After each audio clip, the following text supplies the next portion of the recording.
of all the gold in the world. How much remains? No one knows. Despite the fact that federal law requires an annual physical audit of Fort Knox gold, the Treasury has consistently refused to conduct one. The truth is that a reliable audit of whatever remains here has not been conducted since President Eisenhower ordered one in 1953. Where did America's gold in Fort Knox go? Over the years, it was sold off to European money changers at the $35 per ounce price.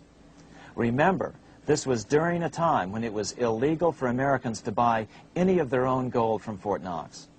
In fact, there was a very infamous case where the Firestone family set up a string of dummy corporations to purchase Fort Knox gold and keep it in Switzerland, never hitting U.S. shores. They were eventually caught, however, and successfully prosecuted. Finally, by 1971, all the pure gold had been secretly removed from Fort Knox, drained back to London.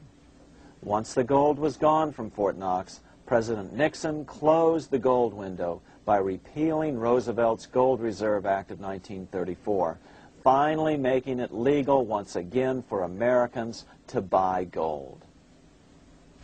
Naturally, gold prices immediately began to soar. 9 years later, gold sold for $880 per ounce, 25 times what the gold in Fort Knox was sold for.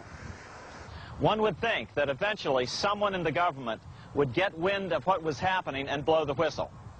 The largest fortune in the history of the world stolen. Shades of the old James Bond film, Goldfinger.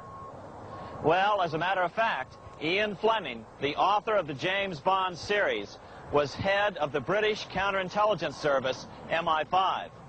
Some believe in the intelligence community that he wrote much of his fiction as a warning, as many authors of fiction do.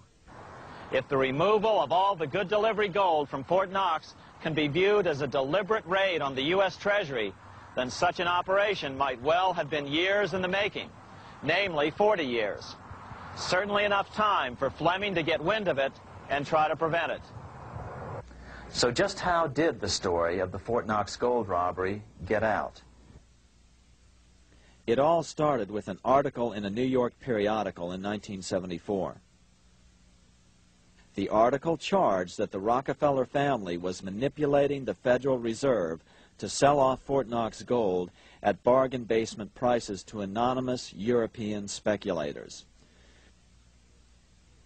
3 days later, the anonymous source of the story, Louise Auchincloss Boyer, mysteriously fell to her death from the window of her 10th floor apartment in New York. How would Mrs. Boyer have known of the Rockefeller connection to the Fort Knox gold heist? She was the longtime secretary of Nelson Rockefeller. For the next 14 years, this man, Ed Durrell, a wealthy Ohio industrialist, devoted himself to a quest for the truth concerning the Fort Knox gold. He wrote thousands of letters to over 1,000 government and banking officials, trying to find out how much gold was really left and where the rest of it had gone. Edith Roosevelt, the granddaughter of President Teddy Roosevelt, questioned the actions of the government in a March 1975 edition of the New Hampshire Sunday News. Allegations of missing gold from our Fort Knox vaults are being widely discussed in European financial circles.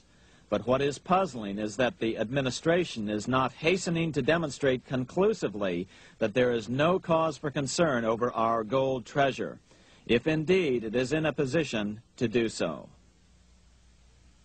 Unfortunately, Ed Durrell never did accomplish his primary goal, a full audit of the gold reserves in Fort Knox. It's incredible that the world's greatest treasure has had little accounting or auditing.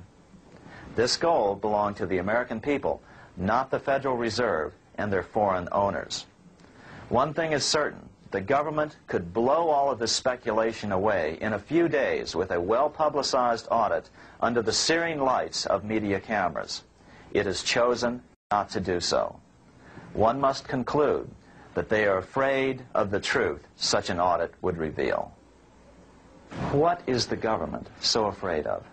Here's the answer. when President Ronald Reagan took office in 1981, his conservative friends urged him to study the feasibility of returning to a gold standard as the only way to curb government spending. It sounded like a reasonable alternative, so President Reagan appointed a group of men called the Gold Commission to study the situation and report back to Congress.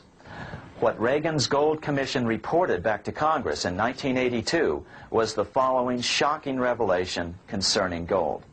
The U.S. Treasury owned no gold at all. All the gold that was left in Fort Knox was now owned by the Federal Reserve, a group of private bankers, as collateral against the national debt. The truth of the matter is that never before has so much money been stolen from the hands of the general public and put into the hands of a small group of private investors, the money changers. Private investors, the money changers.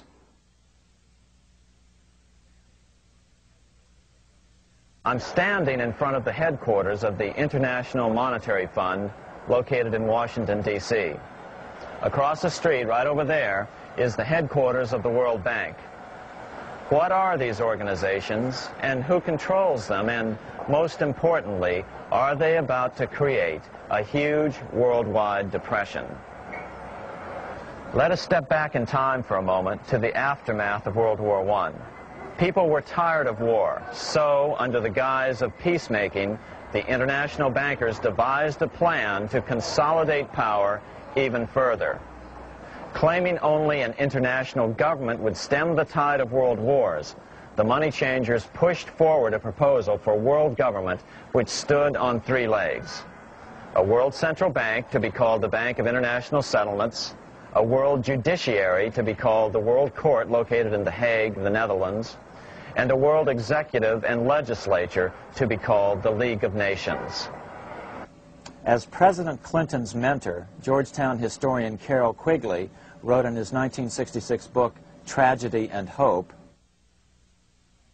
the powers of financial capitalism had a far-reaching plan, nothing less than to create a world system of financial control in private hands, able to dominate the political system of each country and the economy of the world as a whole. This system was to be controlled in a feudalistic fashion by the central banks of the world, acting in concert by secret agreements arrived at in frequent meetings and conferences. The apex of the system was to be the Bank for International Settlements in Bâle, Switzerland, a private bank owned and controlled by the world central banks, which were themselves private corporations. Each central bank sought to dominate its government by its ability to control treasury loans, to manipulate foreign exchanges, to influence the level of economic activity in the country, and to influence cooperative politicians by subsequent economic rewards in the business world. Despite intense pressure from the international bankers and the press, a handful of U.S. senators, led by Senator Henry Cabot Lodge, kept the U.S. out of these schemes.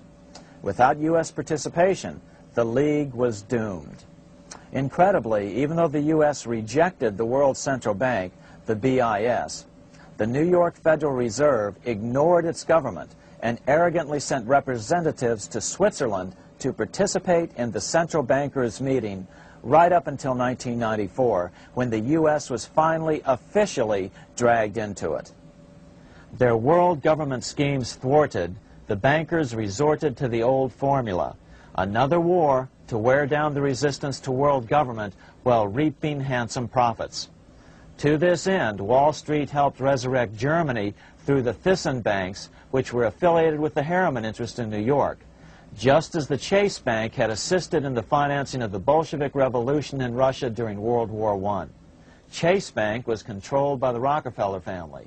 Subsequently, it was merged with Warburg's Manhattan Bank to form the Chase Manhattan Bank.